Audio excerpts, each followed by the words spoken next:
la FAO pourrait apporter son assistance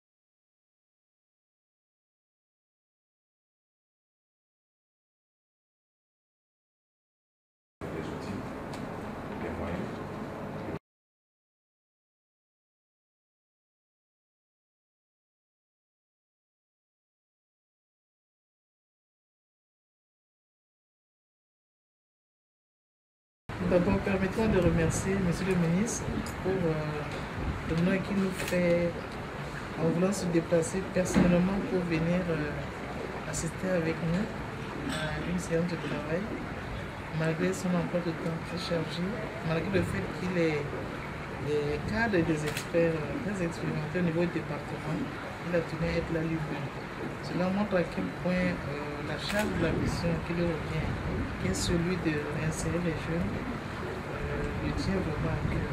Et voilà l'objet de cette rencontre, autour desquels, en plus des collègues de la FAO, ont eu nos collègues du PAN et de l'ONUDI, parce que les Nations Unies aussi font de l'emploi des jeunes une préoccupation et nous sommes en train de nous organiser pour faire un programme conjoint pour l'emploi jeune et bien sûr accompagner Monsieur le ministre dans ce sens.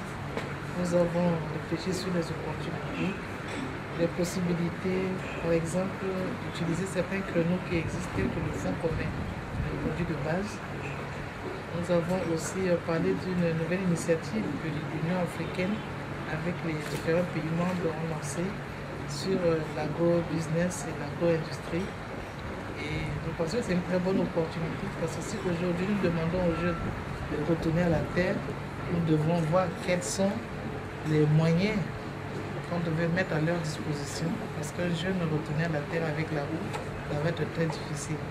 Et en plus, si les jeunes retournent à la terre, il faudrait qu'on puisse développer toutes les chaînes de valeur pour leur permettre d'être des professionnels de l'agriculture pour ce qui nous concerne, puisque c'est le domaine agricole, que ces jeunes soient vraiment des professionnels d'agriculture et qui peuvent être des références pour les autres jeunes qui pensent que retourner à la terre, c'est un métier salissant. Voilà un peu résumé ce qu'on a eu à échanger avec M. le ministre et nous avons débouché sur des recommandations.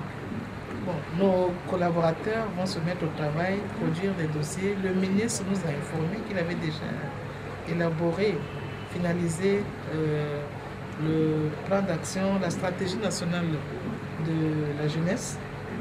Donc nous allons partir de ce qui existe déjà.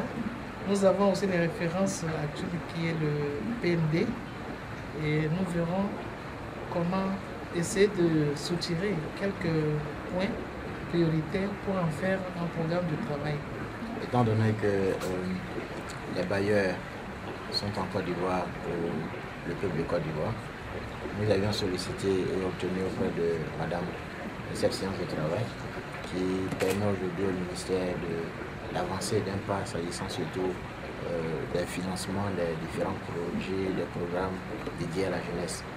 Tout à l'heure, Madame parlait du fonds commun de base, qui est un fonds qui est à la disposition de la Côte d'Ivoire depuis plusieurs années. C'est l'occasion pour nous de déposer quelques projets et voir ce qui sera éligible pour faire avancer le programme d'insertion des jeunes dans le secteur agro-pastoral, parce que c'est ce milieu-là qui nous intéresse. Et comme nous l'avions dit dès la prise de fonction, les jeunes doivent se détourner de la fonction publique. Ils doivent donner une priorité à l'auto-emploi. Ils doivent, dans le cadre de l'auto-emploi, privilégier le secteur agro-pastoral qui est le pasteur principal, créateur d'emplois.